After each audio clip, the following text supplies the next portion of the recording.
No. No, stay where you are. Do not break the stillness of this moment. For this is a time of mystery. A time when imagination is free and moves forward swiftly, silently. This is the haunting hour.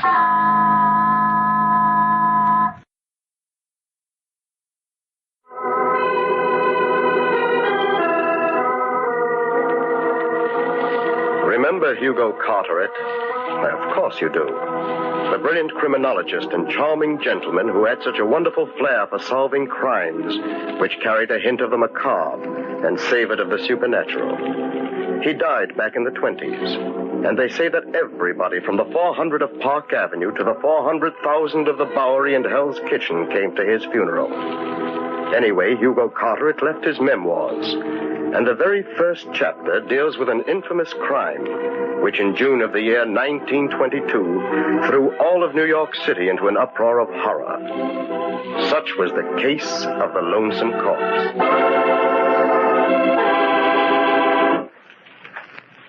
Greystone Park used to be the private estate of old Caleb Greystone, eccentric recluse and, incidentally, millionaire many times over. When Caleb died, he willed the estate to the city of New York. The city fathers, properly grateful, promptly converted the estate into a park.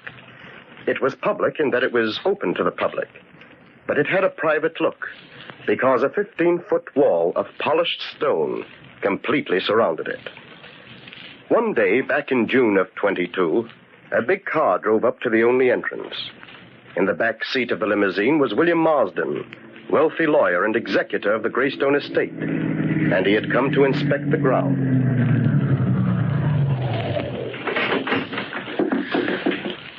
You wait here in the car, Edward. Yes, Mr. Marsden. Will you be long, sir? I don't think that's any of your business. I pay you to chauffeur me around, not to ask me questions. Yes, sir.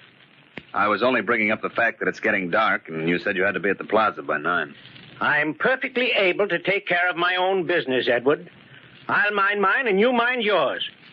You wait here in the car till I'm through in the park. Understand? Yes, Mr. Marsden.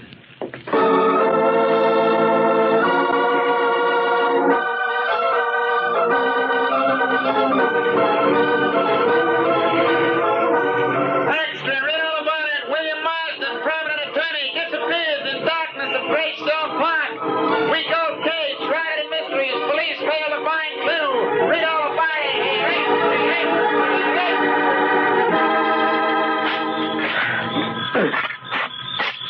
Hey, Joe. Yeah? How do you suppose that big shot lawyer Marsden disappeared? Think his chauffeur had something to do with it?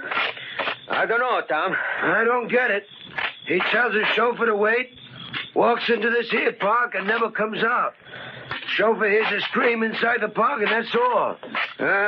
You're scared too easy, Tom. 9, that's nice. Just broke my shovel. Well, I have to go over to the tool house and get another one. But, Joe, the tool house is way over the other end of the park. So what? It's getting dark. It ain't healthy to be in this place after dark. Let's knock off, Joe. We can finish digging these flower beds tomorrow. If we knock off, we'll both be looking for a new gardener job tomorrow. Andrew, the superintendent, told us to finish up tonight, and that's what we got to do. Look, Joe, don't leave me. I got an idea there's something running around this park we don't know nothing about. When I think of that lawyer Marsden, So, you seen ghosts now, huh, Tom? Well, there ain't no ghost or nothing else that can scare Joe Donetti. You wait for me here. If you see a boogeyman, why, just offer him a drink and ask him to stick around, eh?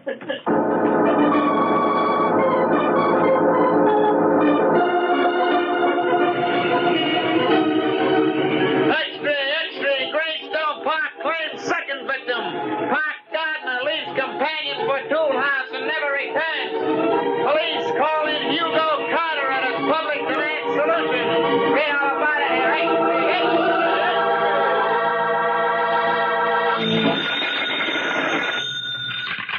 Police headquarters, Sergeant Hogan speaking. What? You saw a light floating around in Greystone Park? What kind of a light? Purple, eh? You see anything else? What? A white ghost walking down the park road, eh? All right. Don't get excited. We'll send a squad car to investigate right away. Hello, Sergeant Hogan. Oh, hello, Mr. Carteret. Miss Smith? Oh, I see you know my special assistant. Of course he does, Hugo. The sergeant and I are old friends. We met at the policeman's ball. Keeping you busy these days, Sergeant? Busy? Mr. Carteret, we sure need your help in this case. The commissioner's going nuts inside. And you ought to hear the double talk coming in over this wire. This Greystone Park business has got the people living around there walking around in circles. They're seeing everything from the king of the pixies to the ghost of my great-grandmother. I don't wonder. I've been working up a few shivers about it myself. Is Commissioner Williams in, Sergeant? Yeah. Go right into his office, Mr. Carteret. He's expecting you. Thank you. Here comes another screwball report. Come on, Ann. Police headquarters. Sergeant Hogan speaking. What? You heard some kind of animal howling in Greystone Park? What kind of animal? So Joe Donetti left you to get a new shovel, eh, Farrell? And then a little later, you heard a scream. Yes, sir. It come from far off, and it must have been Joe. Oh, hello, Hugo. Miss Smith? Commissioner? Well, I guess that'll be all, Farrell. Stay pretty close to home, though. We may need you later. Yes, sir. Oh, that was Tom Farrell, the gardener. Hard to get anything out of him. He's so jittery. He's convinced there's some kind of murdering thing running around loose in that park. So is Mars and the chauffeur. And I'm convinced they're both telling straight stories. I trust you searched the park thoroughly, Commissioner. Oh, of course I have, Hugo. Had a detail practically scrape every foot of the area with a fine-tooth comb. And you found nothing, Commissioner Williams? Nothing. Until yesterday morning. Oh, you have a clue? Yes, if you want to call it that, Hugo. But, well, it's almost incredible. Fantastic on the face of it. Hugo, we need your help badly. We're at our wits' ends down here, and I haven't even asked. Well, naturally, Commissioner, I'd be delighted. There's a touch of the macabre and supernatural here that I find very interesting. Don't you, Anne? I'm not so sure. Now then, Commissioner, you said something about a clue. Yes. Donetti, the missing gardener, was wearing hobnail shoes. The road was soft from the recent rain, and we were able to trace his footsteps as far as they went. What do you mean, as far as they went? I mean those footprints stopped dead in the middle of the road. What? Right next to Caleb Greystone's tomb in the center of the park. It was just as though some giant bird of prey picked Donetti up and carried him off. But, my dear Williams, that doesn't make sense. I know it doesn't, but it happened. Donetti couldn't vanish like that, unless he had wings. Maybe he does have wings now.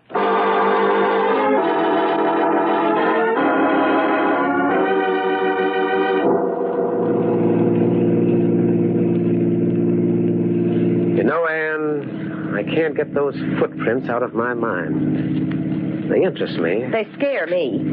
In fact, I think I'll stop in at Greystone Park and have a look at them. You mean now? Yes. Oh, but Hugo, it's midnight, and there's something dangerous roaming around in that park. Something deadly. Why not wait until tomorrow in the daylight? Because the things that happen in Greystone Park, Anne, seem to happen at night.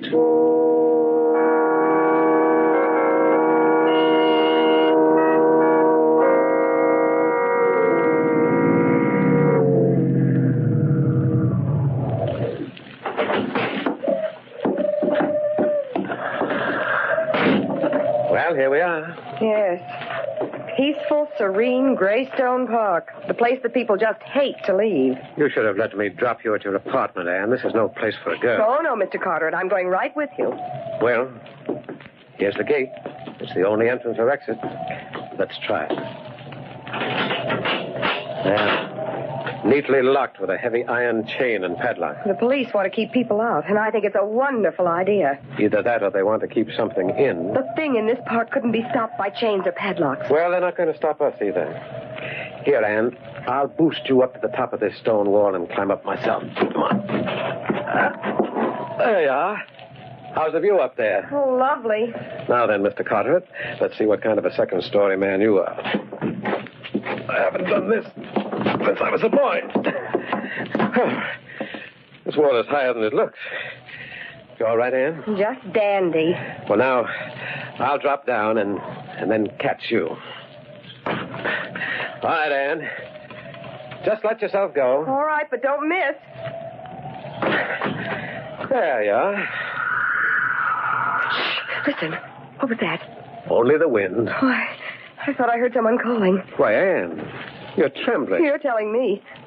Hugo, where are we going? Up this road until we reach the place where that missing gardener's footprints stop. Right next to that big square tomb in the center of the park, according to Commissioner Williams. Mm-hmm. That's the Greystone Mausoleum.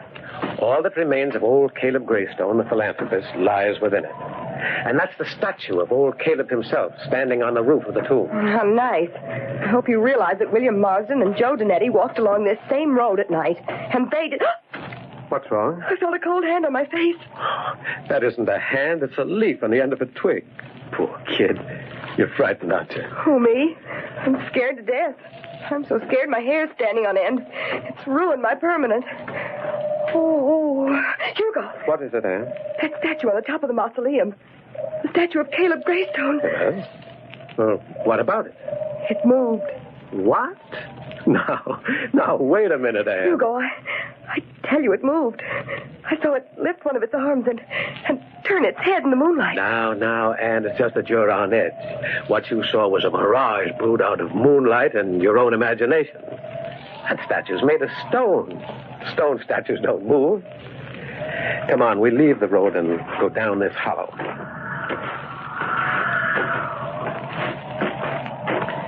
Well, here we are. Here's the tomb. And here's Donetti's footprints, just as the commissioner said. They're pretty faint, but... Wait a minute. What is it, Hugo? Look up at that statue of Caleb Greystone. Up there on the mausoleum roof. What about it? Well, when we saw it on the other side of the hollow, it faced toward the road, didn't it? Why, yes. Now it's facing away from the road. And it did move, Hugo. It did move. More than that, Anne.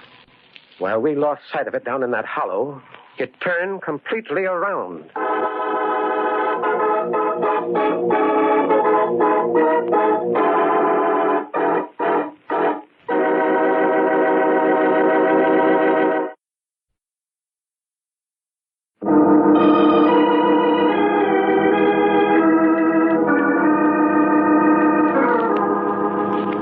The strange phenomenon of the restless statue intrigued Hugo Carter at no end. Like a hound after his quarry, he scrambled to the roof of the mausoleum and made a thorough examination of both the statue and the roof in the moonlight.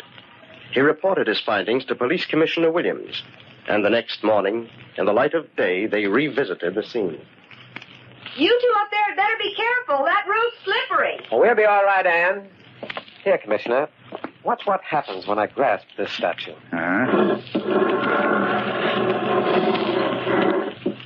Yeah, interesting, Hugo. It turns loosely on that upright bar. Yes, and I've no doubt that old Caleb Greystone is turning down below in his tomb at this sacrilege we're committing on his image. You know what, Commissioner? What? This statue isn't marble through and through. It's merely a marble surface on a light aluminum base. A man could lift it right off this support and walk off with it over his shoulder.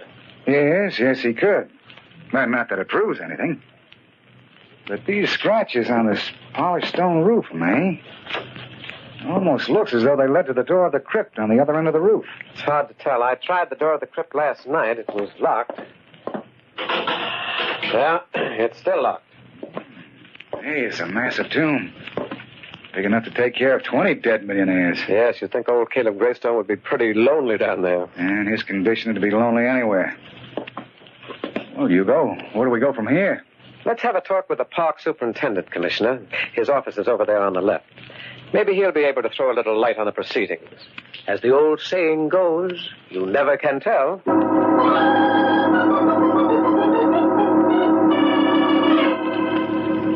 Mr. Andrews, this is Hugo Carter, the criminologist, and his special assistant, Miss Smith. Howdy do. Andrews, howdy do. Oh, yes, I've heard of you. How do you do? As superintendent of the Greystone Park, Mr. Andrews, we thought you might give us a little information on that tomb. Always glad to help the police, Commissioner Williams. Thank you. Now then, has that statue of Caleb Greystone always faced the road? Why, yes, as far as I know. It doesn't now, Mr. Andrews. You can see for yourself through the window. Why, bless my soul, you're right, Mr. Carter. Now, how do you suppose that happened? That's what we hope to find out. Interesting idea to build a statue of yourself and put it on your own mausoleum. Mr. Greystone had it made in memory of himself as a reminder to the public that he had converted his private estate into a park for their benefit. Mm-hmm. Somewhat of an egotist, huh? And from what the newspaper files say, eccentric. They practically accused old Caleb of dealing in black magic and selling his soul to the devil. Well, I understand the whole family was rather peculiar, Mr. Andrews. Well, yes, I suppose it's true. There were all sorts of rumors. Old Caleb was the eldest son, and he hated the rest of his family. Cheated them out of the family fortune, they say. It's said that he drove his own brother Arthur into poverty. Yes, I remember the case. Arthur Greystone disappeared.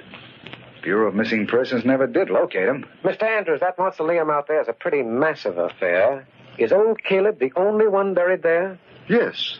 As I said, he hated the rest of the family. He specified in his will that only he was to be buried there. That wasn't very hospitable of him. So old Caleb has that whole place all to himself, huh? What are you getting at, Hugo? Yes, that's what I'd like to know, too. Oh, nothing. Nothing at all. It's just that these cases of abnormal psychology interest me. Yes, Commissioner, they interest me no end.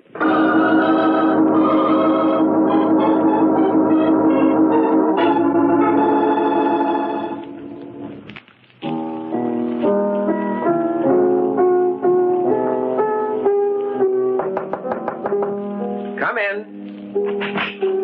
Oh, hello, Anne. Hello, Hugo. Relaxing at the piano, I see. Yes.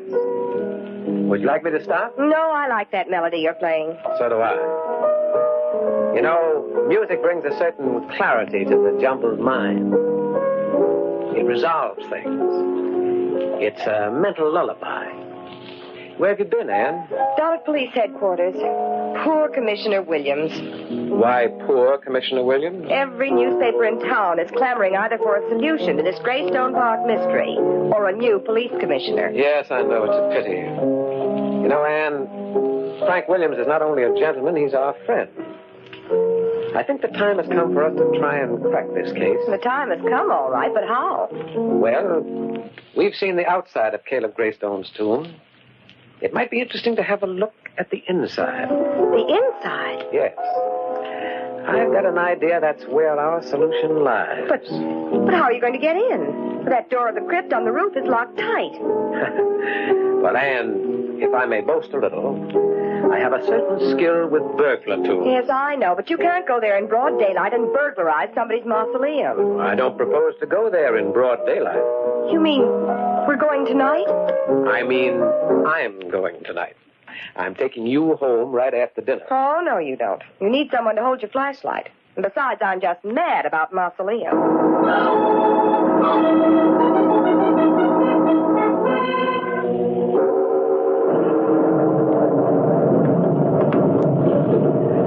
Oh, it's a lovely evening. And outside of this storm, it's just as black. Oh, look out, Anne. This stone roof is slippery. Careful now. The door of the crypt is right over here.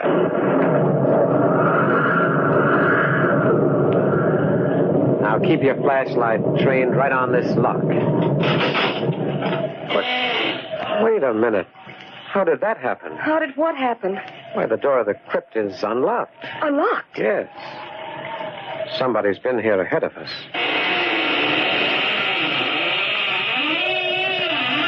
Oh, dear. It's awfully dark down there. What are we going to do now? We're going inside. But there may be someone in there. But I'll find out. You wait out here, Anne. Oh, no, Hugo Carteret. I'm not going to stand out here alone. I'm going in with you. Have it your own way. We'll take this hammer with us. It may come in handy. Careful now. There are stairs leading down into the crypt. You stay close to me. Hugo, I'm practically hugging you to death right now. Oh, it's cold in here. Well, it's dry at any rate. It's dark as pitch. I can't see a thing. Here, Anne, you take the hammer. Let me have the flashlight. Now, let's have a look. Oh, Hugo, look. There are two men lying there on the floor. They must be... Yes. The two men have disappeared in Greystone Park. William Marsden and Joe Donetti. Are they? Yes, I'm afraid they are. Oh, poor devils. Nobody would think of looking for them in here. How were they killed? They've got deep red marks around their throats. Typical of some kind of strangling cord. Oh, it's horrible. Why were they brought here? Why would anybody want to do a thing like this? The motive, Anne, like everything else in this tragic case, was abnormal. I'm beginning to see now why.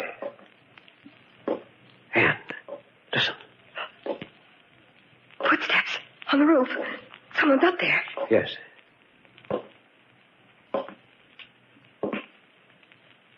Stopped by the crypt door. Hugo, do you think it's the restless statue? Perhaps. I do know it's the killer. And he's coming down the steps. Put out that flashlight and flatten yourself against the wall.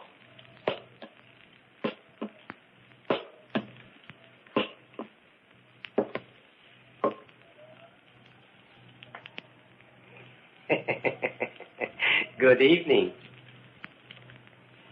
Oh, come now. I know you're in here. I can see in the dark better than you think. I have eyes like a cat. I saw you coming through the trees. I left the crypt door open for you. You walked right in, you fools. You walked right in. Who are you? Why, my name is Arthur Greystone. This is the Greystone tomb. I live here with my friend. So you killed these two men? Yes, it was lonesome here. I wanted my brother Caleb over there in the casket to have company. He wanted to sleep alone in this big, beautiful mausoleum. It was so selfish of him, so selfish. But now he has two others to sleep with him. And soon he'll have four. You took the statue of your brother off the supporting rod, didn't you, Arthur? It was light enough to carry. You hid it here in the tomb and posed as your brother's statue. In the dark, your victims couldn't see that the statue was alive.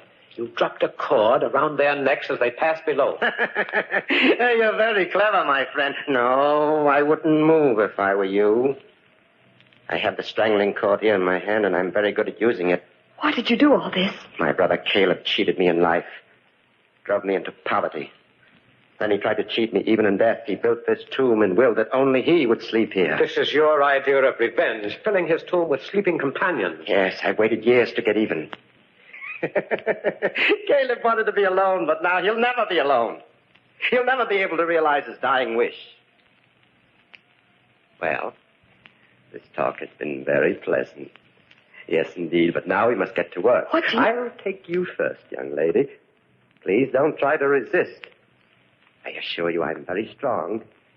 And really, I don't want to make you suffer. Look out, Anne! I tried to blind you with your flashlight, will you? You fool, I got holding. I kill you with my bare hands. Oh, yeah. I'm stronger than you, here. Nice work, Anne. You handle a hammer like a carpenter. Oh, Hugo, I'm afraid I killed him. No, you just stunned him, that's all, Anne. I'll tie him up in his own cord in a moment. But first, let's have a good look at him with this flashlight. Lift that white hood of his, will you, Anne? Hugo, it's Tom Farrell, the gardener.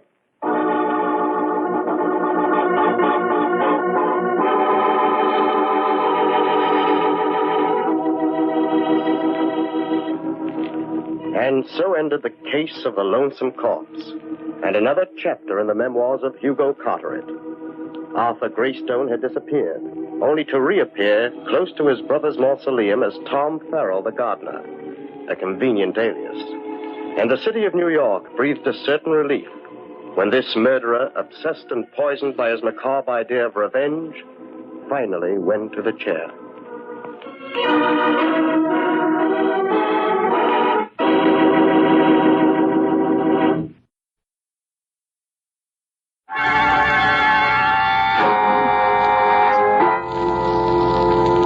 From shadows and stillness, mystery weaves a spell of strangest fascination, charging the mind with doubts and fears. For mystery is a strange companion, a living memory. In the haunting hour.